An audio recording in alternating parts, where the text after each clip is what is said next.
Students, आज हम शुरू करने जा रहे हैं क्लास 11 का 5वां चैप्टर, जिसका नाम है सम्मिश्र संख्याएं और द्विघातीय समीकरण यानी complex number and quadratic equation.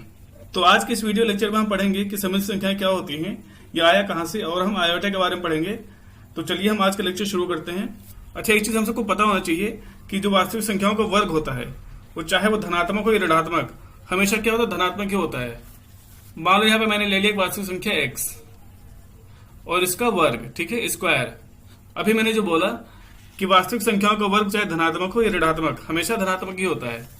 अगर मैं मान लो यहाँ पे मैं रख रहा हूँ x की जगह पे 1, तो हमारे पे क्या आएगा, ये 1 का स्क्वायर, ये आ गया धनात्मक। अगर मैं यहाँ पे रख रहा हूँ x इक्वल टू -1, ये क्या आ गया, ये भी हमारा 1 आएगा, ठीक है। अगर मैं रख रहा हूँ x इक्वल टू 3, तो ये हमारा आएगा 3 का स्क्वायर यानी 9। अगर मैं रख रहा हूँ x इक्वल टू -3, तो ये हमारा क्या आएगा, -3 का स्क्वायर यानी 9। लेकिन अगर हमें कुछ इस तरह का समीकरण मिल जाए, जैसे x square plus 1 equal to 0, x square plus 9 equal to 0, x square plus 5 equal to 0, इसको हम थोड़ा ऐसे लिख लेते हैं, x square equal to -1, x square equal to -9, x square equal to -5। अब यहां पे आप x की जगह पे कोई भी वास्तविक संख्या रख दो, ये समीकरण कभी भी संतुष्ट हो ही नहीं सकता। अब कैसे नहीं हो सकता, मैं आपको दिखा देता हूं। मैंने बोला अगर मैं x की जगह पे कोई भी नंबर रखता हूं, तो ये समीकरण कभी संतुष्ट नहीं होता।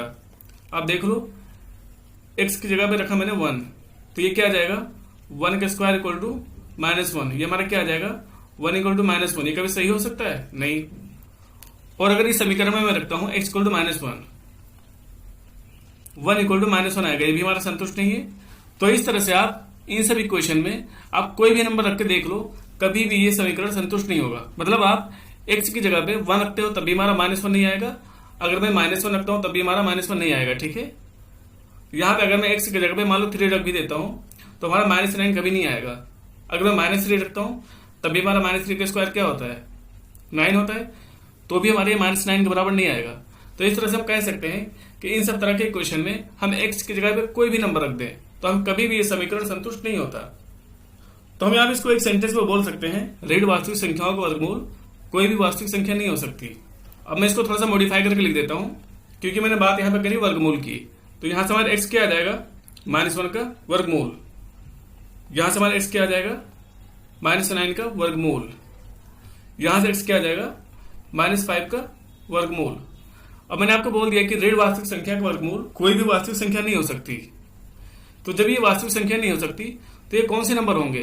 तो यहीं पर एक संख्या का जन्म हुआ, जिसको हम बोलते हैं काल्पनिक संख्या यानी इमेजिनरी नंबर। तो अब हम देखते हैं कि काल्पनिक संख्या हमारी क्या होती है। तो यहां से मैं लेता हूं x इक्वल टू √-1। जो हमारी इमेजिनरी यानी काल्पनिक संख्या की शुरुआत होती है, हम शुरुआत यहीं से करते हैं। तो हमारा जो √-1 का मान होता है, वो होता है आयोटा। बोलो आयोटा इक्वल टू -1 का वर्गमूल, और यही हमारी होती है काल्पनिक संख्या। और आयोटा का ज्ञान सर्वप्रथम स्विस गणितज्ञ आयलैंड ने दिया था। अब हमारा ये जो नंबर है आयोटा, इसको थोड़ा डिटेल में देखते हैं। -9 का वर्गमूल, और हमें पता है कि जो ऋणात्मक संख्या होती है उसका वर्गमूल कभी भी वास्तविक संख्या नहीं हो सकती। तो ये हमारा क्या आएगा, काल्पनिक संख्या ही आएगा। अब ये क्या आता है हम देखते हैं। हम इसको ऐसे लिख सकते हैं, -1 × 9, बिल्कुल लिख सकते हैं। अब यहां से आप देखो, इसको हम अलग अलग भी कर सकते हैं, ये और ये, क्योंकि हमने पढ़ रखा है ना कि अगर हमारे पास कुछ ऐसा नंबर हो, अंडर रूट में 2 नंबर मल्टीप्लाई हो रहे हो, तो उसका अलग अलग हम मल्टीप्लाई कर सकते हैं रूट लगा के, mn ऐसा लिख सकते हैं। और इसकी वैल्यू क्या है, आयोटा, अभी हमारा निकल के आया, और इसकी वैल्यू क्या आएगी, 3, ठीक है। तो इसको आप ऐसे लिख दो, 3 आयोटा। ऐसा हमारा x था -5 का अंडर रूट यानी वर्गमूल, तो ये हमारा निकल के आएगा 5 आयोटा अंडर रूट, ठीक है। हम देख रहे हैं कि अगर हमारा वर्गमूल के अंदर कोई भी एक ऋणात्मक संख्या है, तो जब बाहर आता है तो हमेशा वो आयोटा के साथ आता है। हमेशा हम आयोटा लगा करके बाहर निकालेंगे। अच्छा, जो हमारी काल्पनिक संख्याएं होती हैं, हम उसको एक तरह से और देख सकते हैं। जैसे मैंने कक्षा 10 में पढ़ा होगा, एक क्वाड्रेटिक इक्वेशन यानी द्विघात समीकरण x² + bx + c = 0। यहां पे हमने पढ़ा था डिस्क्रिमिनांट यानी विविधकर, जब डी हमारा क्या होता था, पॉजिटिव होता था, तो हमारे पास क्या आते थे, वास्तविक संख्याएं आती थी। जब डी हमारा 0 होता था तो हमारा क्या आता था, वास्तविक संख्याएं और समान रूट। और अगर हमारे पास डी नेगेटिव होता था यानी लेस देन 0, 0 से कम, तब क्या आता था हमारा, तो यहीं से हमारा आता था काल्पनिक संख्या। और यहां से डी की वैल्यू क्या होती है, डी की वैल्यू होती है b² - 4ac। ये हमारा इसका वैल्यू होता है। डी मतलब डिस्क्रिमिनांट यानी विविध कर। तो अगर हमारा डी नेगेटिव है, ठीक है, तो ये हमारी क्या आती है, काल्पनिक संख्याएं। अब मैंने जो इक्वेशन लिया था उसको मैं यहां से प्रूव करके दिखा देता हूं आपको। x² + 1 = 0 हमने लिया था। इसको आप कंपेयर करो x² + bx + c = 0 से। यहाँ पे a हमारा क्या है, जो हमारे x² के साथ में ये और ये, तो हमारा 1 है। b हमारा क्या है, 0 है। और c हमारा क्या है, 1 है।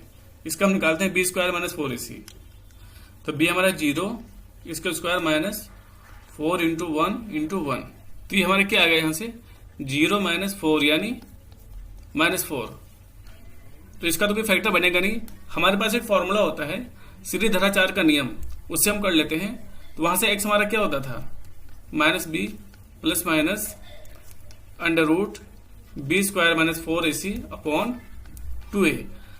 आप लोग ये फॉर्मूला याद कर लो, आपका ये फॉर्मूला बहुत ज्यादा काम आने वाला है। b हमारा क्या है, 0 है, प्लस माइनस √b² मतलब 0 का स्क्वायर -4ac/2 × a की वैल्यू हमारी क्या है, 1। अब -4 हमारा क्या आ जाएगा, मैंने आपको भी बताया था कैसे सॉल्व करते हैं इसको हम लिख देंगे 4 × -1/2। तो 4 को हम बाहर करेंगे क्या आएगा, 2 आएगा। और -1 बाहर क्या आएगा हमारा, आयोटा करके। तो 2 कैंसिल, हमारे क्या बचा, आयोटा। तो हमारा जो क्वाड्रेटिक इक्वेशन का फॉर्मूला है, हम उससे भी अपना काल्पनिक नंबर पता लगा सकते हैं। तो हमने सब कुछ देख लिया कि काल्पनिक संख्याएं क्या होती हैं, ये वास्तविक संख्याएं से किस तरह से भिन्न है, और ये आई कहां से, इनका जन्म कहां से हुआ। अब हम देखते हैं अपना कॉम्प्लेक्स नंबर। तो कॉम्प्लेक्स नंबर यानी समित संख्याएं ऐसी संख्याएं होती हैं जिसको हम a + i/b के फॉर्म में लिख सकें। इसको हम डिनोट करते हैं z से, यानी हमारे z = a + i/b। यही हमारा होता है कॉम्प्लेक्स नंबर। अब यहां से कुछ चीज देख लो, जो हमारा कॉम्प्लेक्स नंबर है, इसमें जो a होता है a, इसको हम बोलते हैं वास्तविक भाग। और जो हमारा आयोटा के साथ होता है b हमारा, उसको बोलते हैं काल्पनिक भाग। और इसको हम ऐसे भी डिनोट कर सकते हैं, जो हमारा वास्तविक भाग होता है इसको हम इंग्लिश में क्या बोलते हैं, रियल पार्ट। और जो हमारा काल्पनिक भाग होता है इसको इंग्लिश में बोलते हैं इमेजिनरी पार्ट। तो हम वास्तविक भाग और काल्पनिक भाग को ऐसे भी लिख सकते हैं, रियल मतलब वास्तविक, रियल ऑफ z, यानी जो हमारा कॉम्प्लेक्स नंबर है इसका वास्तविक पार्ट, यहाँ पे हमारा क्या a है। और काल्पनिक भाग यानी हमारा जो कॉम्प्लेक्स नंबर है इसका काल्पनिक भाग, तो इसको बोलेंगे इमेजिनरी, IM से लिखते हैं। इमेजिनरी ऑफ z = हमारा क्या है, b। इसमें अब एक नोट लिख लो, ये हमारा है सम्मिश्र संख्या। अब यहां से आप देखो, यदि a = 0, अगर a हमारे 0 आ गया तो यहां पे सिर्फ क्या बचेगा, z हमारा क्या बचेगा, सिर्फ आयोटा भी बचेगा। इसको हम बोलते हैं शुद्ध काल्पनिक संख्या यानी प्योरली इमेजिनरी नंबर। अब शुद्ध काल्पनिक ये क्यों है, इसमें आपका रियल पार्ट कोई आ भी नहीं रहा, ठीक है, इसमें वास्तविक संख्या कहीं नहीं आ रही है। दूसरा, यदि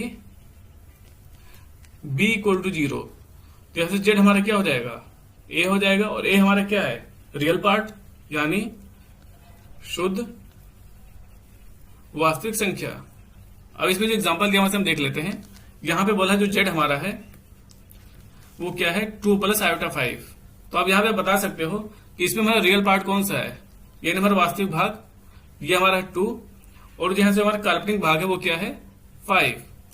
तो हम यहां से लिख सकते हैं इसको रियल ऑफ z, 2 हमारा है, और इमेजिनरी ऑफ z ये हमारा क्या है, 5।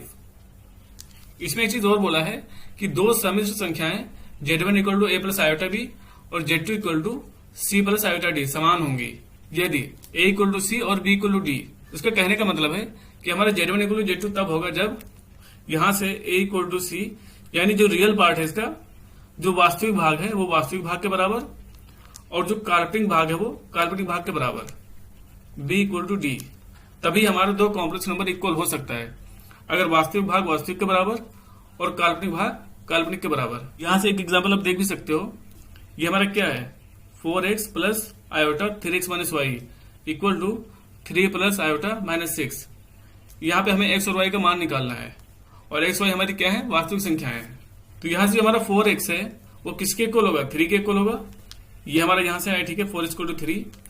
और जो हमारा इमेजिनरी पार्ट आयोटा के साथ वाला, ये आयोटा के साथ वाले के इक्वल होगा, मतलब जो 3x माइनस वाई है वो -6 के इक्वल होगा। ये हमारा आ गया, ठीक है। अब इसको सॉल्व करके आप x और y की वैल्यू आराम से निकाल सकते हो। तो स्टूडेंट्स, आज के वीडियो लेक्चर में इतना ही। अब मिलते हैं हम अपने नेक्स्ट वीडियो में कॉम्प्लेक्स नंबर यानी समिश्र संख्याओं की कुछ प्रॉपर्टी के साथ। तब तक के लिए थैंक यू।